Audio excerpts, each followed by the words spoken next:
Good evening, future officers. Welcome back once again to Toppers Academy Morung Express newspaper analysis for the 24th of June 2026. I hope you all are doing well and continuing your preparation with consistency, discipline, and determination.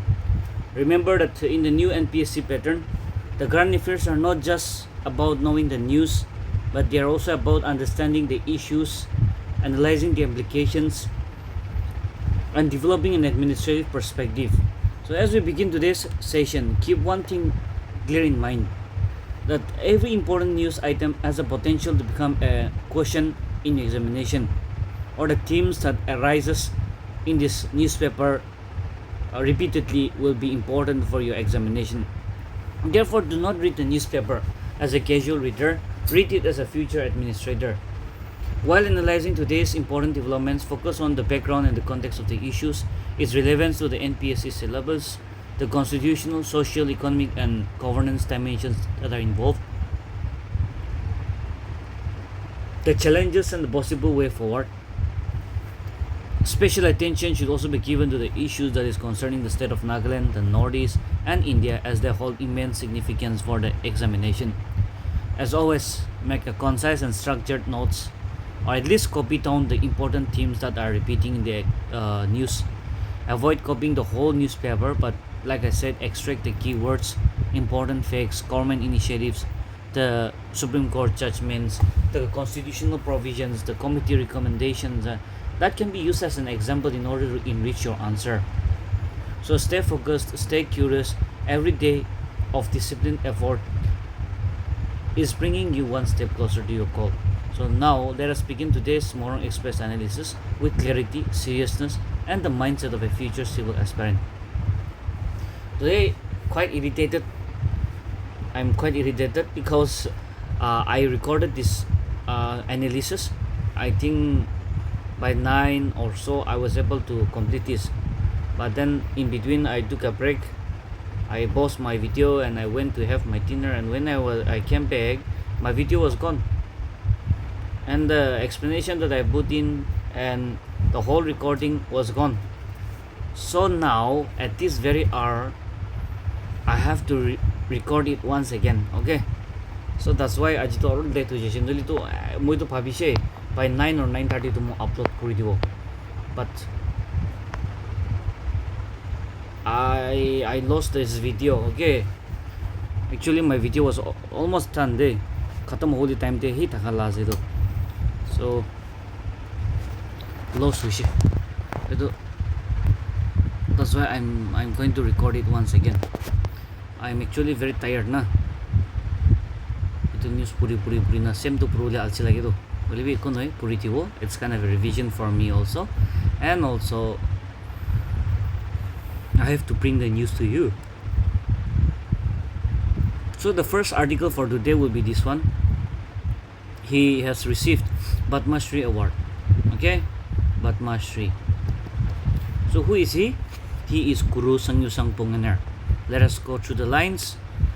President Draupadi Murmu conferred the Padma Shri on folk artist Guru Sangyusang Ponganer during the civil investiture ceremony 2. Ceremony 1 was conducted in the month of May. Okay, so this civil investiture ceremony 2 that was held at Rashtrapati Bhavan in New Delhi on the 23rd of June, that is yesterday.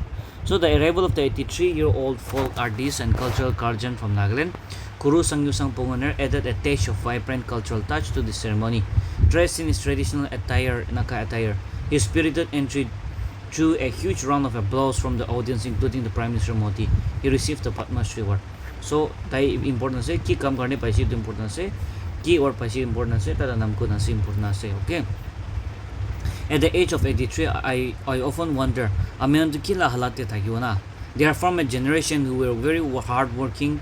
I'm not saying actually mo ambi hardworking goli do study de hardworking, business de hardworking way. What is these people tana generation bra asai shugli do, they have seen world wars also. They have been in different, okay, and then they have been working in their field. They have seen the conflict that was happening in the Naga Hills in the 1950s, 60s, and 80s. So from that, ahala manana sedan, and on top of that, American organic food khan nijor la kheti di ola la khai kina aha khan hawa pani phal khai kina aha khan. But when we look into our generation today, most of our food are like no frozen food to be no will be packaged food can hobby. Even the fresh vegetables that we're getting in the market are are some fruit, even the fruits it will be soft tawai halikina thake na. And then the air quality intakes have also is also becoming very bad, and we don't have access to clean drinking water today. So I often wonder what we would look like, or how we would look like, or how we will be when we are 60, or when we are 70, or when we are 80, even if we happen to be alive. Okay, so it is very happy. I'm very happy to see an 80 plus year, 90 plus year person being so healthy. Okay, he was aura farming. You can go and watch his entry and this ceremony in YouTube also. Okay, our entry koram dito ekdam someone upload kurigina. And then he was also making some no kiko to war cry type pi also will be ekta variation thakina na awas ekta digina type ai raise. So sawole ekdam mocha ekta thakise. So it was like it was aura farming. Okay, so China sabi Nagaland to host Indian Air Force recruitment rally after 10 years gap. There's no need for me to explain on this one. That's why Ami Chardia same thing with this one. In a bid to fight drug abuse, Nagaland police to host awareness on Facebook. So the Nagaland police, they are going to make use of the platform, the social media platform, to spread the awareness about the drugs abuse. So tan Facebook live chabola ase na tade tan ki korbo that the program will cover the health, social and legal consequences of drugs abuse, provisions under the Narcotic Drugs and Psychotropic Substances Act are available avenues for treatment and rehabilitation, and the importance of community participation, parental vigilance and youth leadership in building a drug-free Nagaland. So so this will be important part. I'll come back to this one later. Let me first finish the smaller articles, okay, and we'll discuss the bigger articles in detail.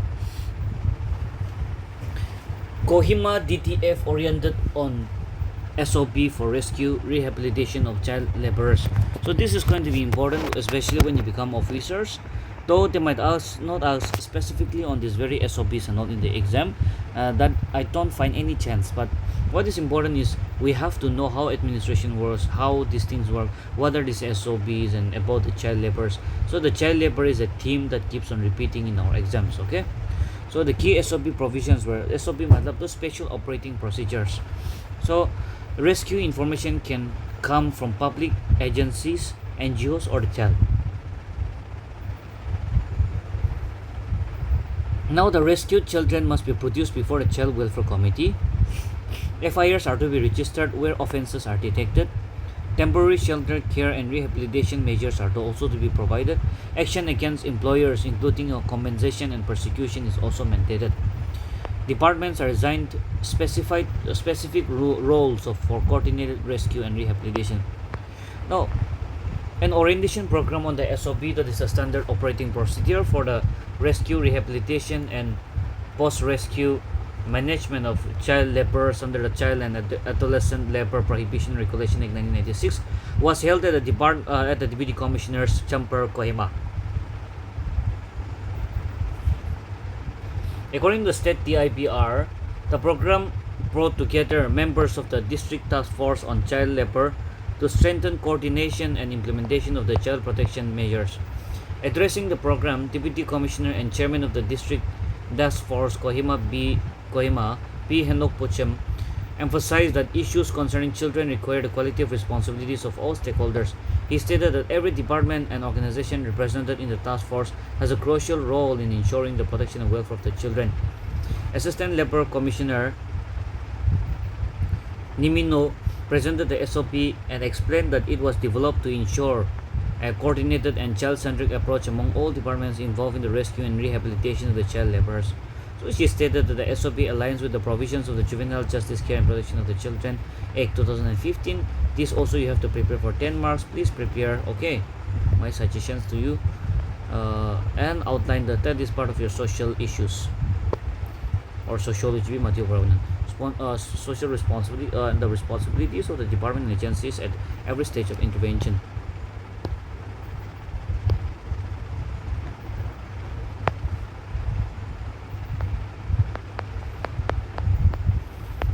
So we have MCQ today. We have one very big article here, and we'll cover all of chutukan cover korlo. I think this will be the it is chutu ma chuti does it.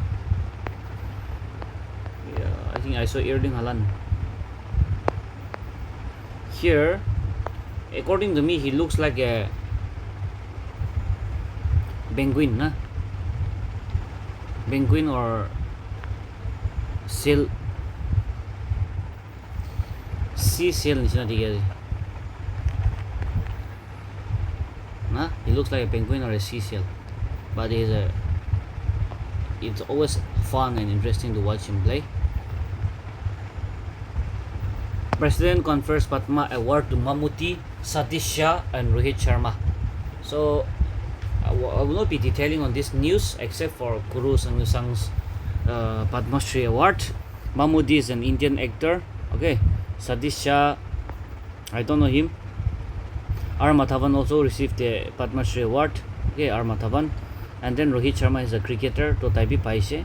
So all together on the Republic Day Eve, the government has announced 131 Padma Awards for this year. So MCQ Karni first importance day from this awards portion.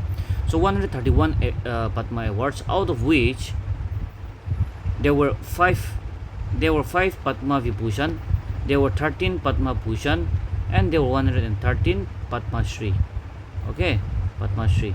So altogether there were 131, 5 Padma Vibhushan, 13 Padma Bhushan, and 113 Padma Shri. It will be memorized. Alright.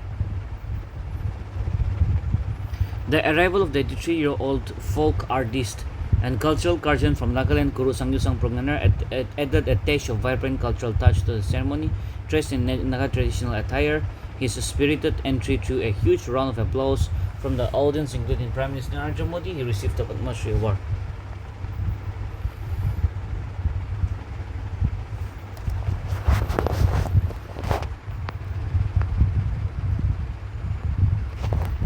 Alka Yagnik, she's also a singer. Okay, she also received this Padma Shri Award. So this year Padma Shri PP she joined by Nasa. Alright.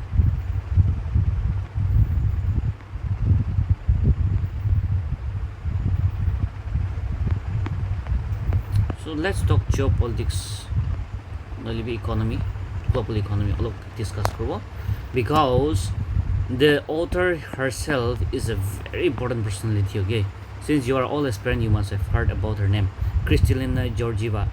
She has been serving as a managing director of the International Monetary Fund since 2019. She began her second term, okay, since 2024. So she is the chief. She is also the managing director of the IMF and also was once the chief advisor to the IMF. Okay, so it's more important. I say global economy endures the war shock so far. So this article and the journalist article will cover an MCQ kurna mon conclude kro. Yes. Global economy endures war shock so far. Now, more than 3 months into the war, the Middle East, the global economy appears to be holding up. Commodity prices, inflation, and expectations for it, and the financial conditions have all been impacted, but not yet in ways that signal a global slowdown. And we have seen strong economic momentum in the world's biggest economies, such as the United States and China. But an overall resilient global picture masks significant disparities even among advanced economies. Some countries and communities have been harder hit, and in Africa the negative impacts are more conspicuous. Meanwhile, with the prolonged closure of the Strait of Hormuz and infrastructure in the Middle East damaged by the fighting, uncertainty and risks remain high. We will provide an updated analysis of this global picture on 8th of July in our next World Economic Outlook update. So, drivers of the global resilience so far. At the conflict's onset, our immediate concern was the impact on energy prices and knock-on effect on inflation, and they have been considerable. Oil prices are 30% higher than before the war levels, yet that is lower than than was seen earlier in the conflict. Despite the strait's prolonged closure, some countries such as China have been able for now to cushion the disruption by tapping deep oil reserves. So this has also helped with demand pressures in otherwise hard-hit Asia. In India also we have released this economy stabilization fund for some time in order to cover up that extra cost. Increased production and refinery utilization outside the Gulf, although not sufficient to offset the shock, has also contained the increase in oil prices. In addition, actions to dampen the demand or limit the price pass-through have mitigated the impact so far. But here too, there are limits on how long a country can manage the higher budgetary costs and higher external financing requirements.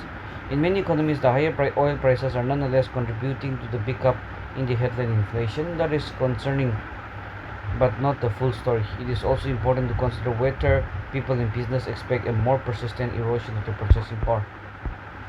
So, even though I'm not going to I'm not going to explain the whole thing, but the theme surrounding this very topic that I would like you to suggest for today will be the impact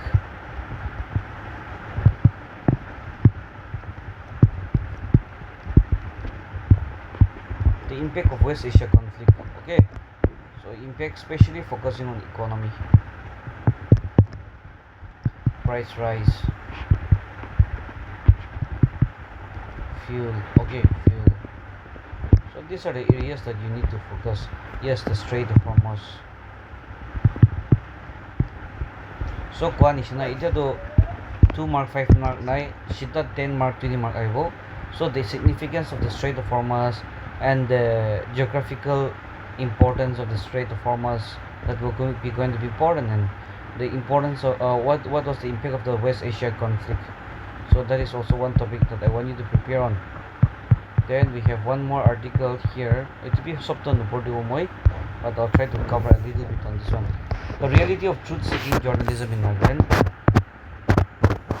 In Nagaland, a state where journalism operates under the weight of financial constraint, the social pressure and lingering shadow of conflict makes the independent and investigative reporting a difficult pursuit. Yes, when we look into the news outlets, when we look into the print medias of other countries and other parts of the country, that is India itself also, we will see that the media houses, they earn in terms of crores and crores, and they have a good revenue, especially because also that it is not dependent on the views but also dependent on the advertisement, the endorsement that they're getting, and also through the satellite broadcastings and all. So in Nagaland we can see that when we say satellite broadcasting kan usually do Hornbill TV, no usually alak kan do nainagi Ainal TV, I'm not sure, but Hornbill TV thayo aro alak mga independent media houses kan do dito. They are just independent journalists, okay? They are very much dependent on the YouTube.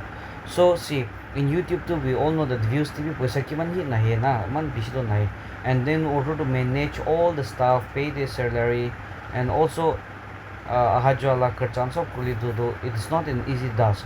So what we usually do is we used to also take up some advertisement, like that's why you can see that during the news, or say during the in between, you'll also see the news channels also promoting certain companies and all. Around niche TV likhinola thaibo admissions going on, usually we new shop open na inikan, so they're also getting paid for that also. All right, so that's how they're able to manage things. So this raises a critical question: can media truly serve as democracy? But when we look into Naka's media houses, we know that when as compared to the other areas, we're also the journalists and the media houses are also earning very less, okay, as compared. And so much that the media houses, the journalists, they're so much dependent on the government for their government advertisement, awareness programs. That's how they used to get a lot of money from these government agencies. Now this very thing raises a critical question: can media truly serve as a democracy's fourth pillar? when the independence is constrained by financial dependence on government advertisements, threat from political and various organizations, and a persistent lack of resource for investigative work. So, as journalists struggle to hold power accountable in this complex region, the gap between routine coverage and genuine truth-seeking grows increasingly visible. So, I'll just explain you in brief. I won't be going everything into detail. Okay, is independent journalism even a reality? Like I said, the financial constraint is something that really holds back. So, ito can be issues kita say. And throughout this article, you will also need that the news analysis kan korakan bi, will be newspaper to charbi, will be news reporting kan koran bi. One thing that I would like to mention is that some days some news or some issues takan nijor by ki question no bujing na koide, such that they make themselves confused. They're confusing themselves and they're also confusing the viewers. They just read it out in the what that was provided in the script. Na ito teleprompter पर front tangi दिखाई दे screen they ito hi tahan to purite to tahan to pura hi pure tahan nijor bin no buje ta ki koe je inela situation na bi thaki jai. So ito can be correction kro lage. If you're saying something, then you should also study things in depth. Aru ito inyone koili to bishi phalo to clarity ta thaki jao. And also the problem with the journalists or say the news agencies in the state is also, hoy there are many issues raised kuri thaki dei, will be follow up na thaka ho jai. Ekbar gadi koram thakan te ekbar dikhai dibo, and people get the views, the DRBs and all, they will all get that no hype, and after that no follow up news. Itu bisde ki hoise outcome ki tashi itu nokoro je. So people used to get lost in between. They don't have a conclusion for that. That is also one thing that news agencies can, if the news start kuri chuli to paradak artula follow up kuri thakile bishi follow. That is also one thing. And see, the living in the state like Nagaland, where we have different communities and we are very much sentimental and emotional as well, and we cannot even accept some jokes regarding some different any tribe or any clan or any title or any villages. So it is quite a risky affair even for the journalists. Na our issues can no question gracefully to one tradition question grace customs question grace, you're going against our own traditions and customs, itu questions can be ahi jabo. So it can be restriction bi ase. On top of that, we have a lot of issues na political issues are going on. Likewise, there are many issues that is going on politically, who be NGOs can be, civil societies can be. When the news channels trying to address issues related to this, it is obvious that thamki to ai thakibo thanki na aro stress bi thakibo, pressure bi thakibo, but still they try their best in order to go about and be a transparent journalist, okay, or the transparent news channels and newspapers. So there's always a conflict between these two, okay.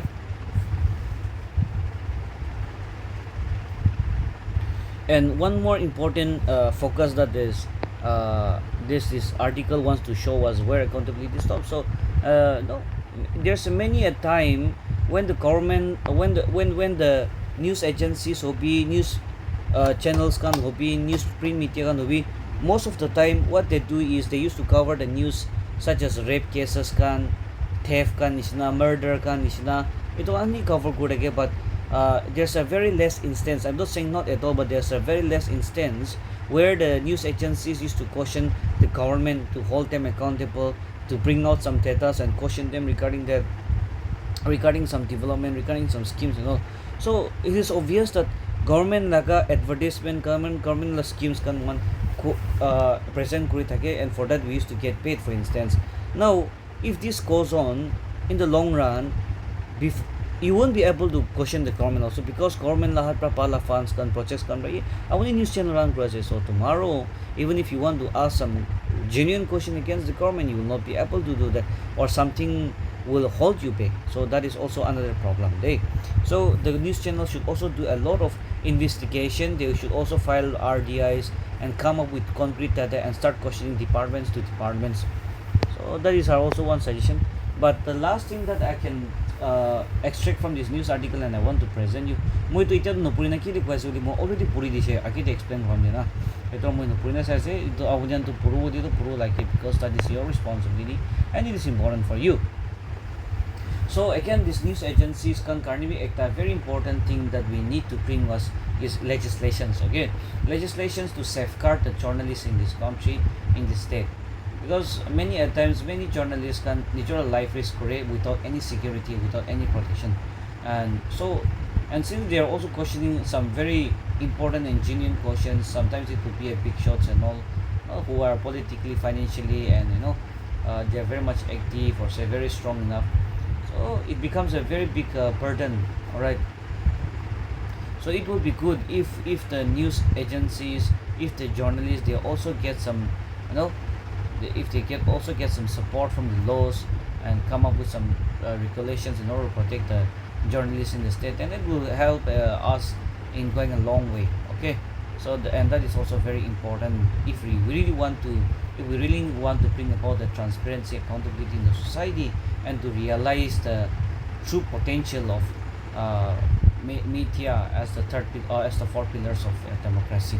Okay, so coming back to this one, we have an MCQ. I would like to take up this MCQ. All right, so I'm not asking any questions for today, so if you have any queries, you can always let me know in the comment section. If there's something that I can take it up on my own capabilities and capacities, then I would love to take your questions and queries.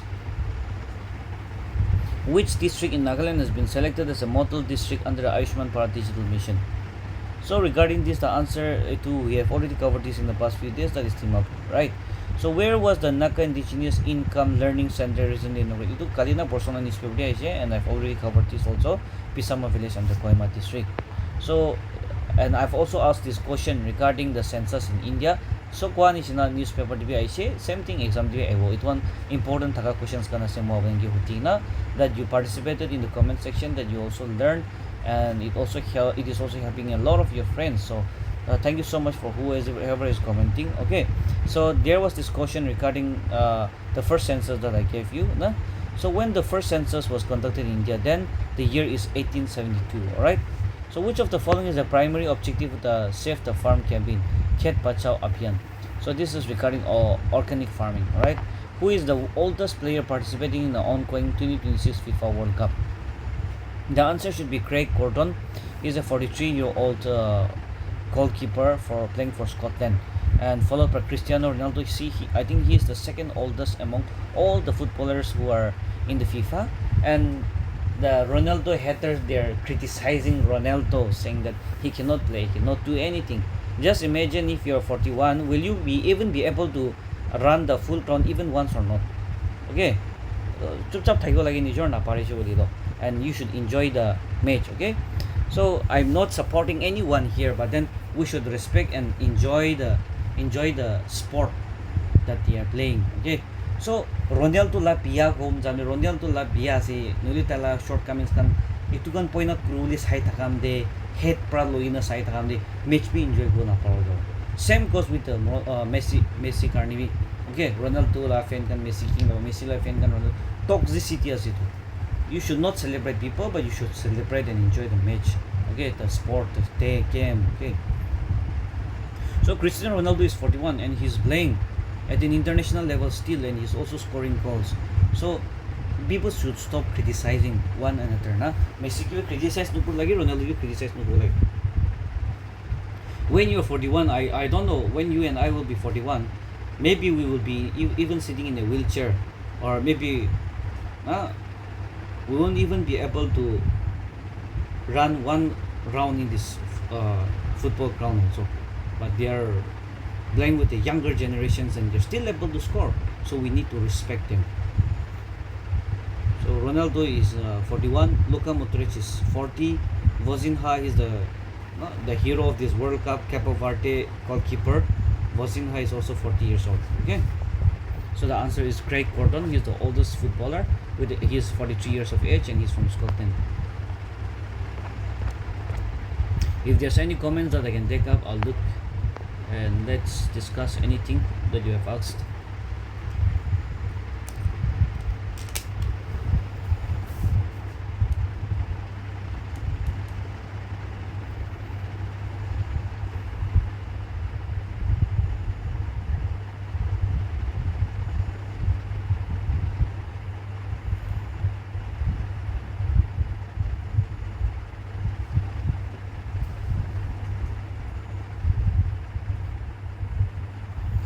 So the comments are Zapin and Chuko, thank you so much, sir.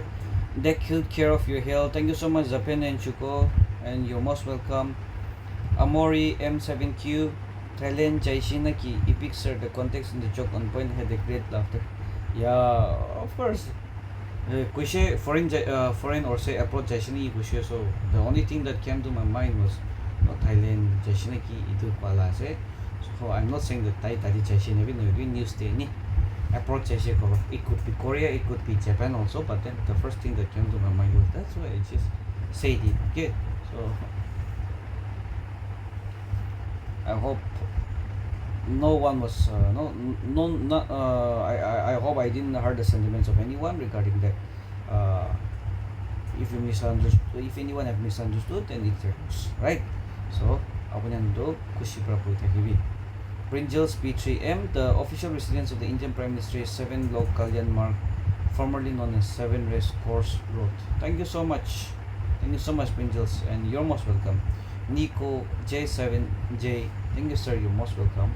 Nico J7J, according to the Naga customary law, even an ex such as attempting to seduce a woman by pulling her hand or cloth or by grasping and squeezing her wrist is considered a serious offense against morality and is punishable with a fine of 7 cloths of chumfi. Wow, that's too heavy, okay? If customary law recognizes and penalizes such acts with seriousness, then crimes as grave and inhumane as rape deserve even more accounts from my country. So true, okay? In case of rape, the matter should also be addressed under customary law. Indeed, this is also one of the things that I was addressing and also asking suggestions. In addition to the national legal system, so that justice is not limited to only a few years of imprisonment, the trauma, fear, and the lifelong suffering endured by the victim cannot be measured merely by the duration of a jail sentence. Such offense violate not only the dignity of the victim but also the moral and the social fabric of the community. So true. This is a very good insight, Nico J7J. Thank you so much for this. Health Squad, thank you for the love and support. That of you, Edvi, you're most welcome. With that being said, our news analyst comes to the end for the day or for the night. So I really want you all to prepare with sincerity, dedication, and with consistency. Please keep this in mind that World Cup to aibo jabo. Moi kui thagi abuni muri na abuna children amdi manu khili thagibo. Your best footballer will also retire tomorrow. You'll also find some favor in some new footballers. Life sabu la kota bin hoy na. So after you're done with your thing also exams and also to tikhiule ase tukando ajikali to we have a media, we have free access. So there will always be a time to watch your favorite people play. So don't stress too much, don't waste your time, don't waste your sleep. Watch when it is possible, but don't sacrifice your sleep and your study time. With that being said, I'll take a leave for the night. May you all have a very good night, and I wish you all the very best. I'll see you all tomorrow. Thank you. Good night. Bye bye. Take care.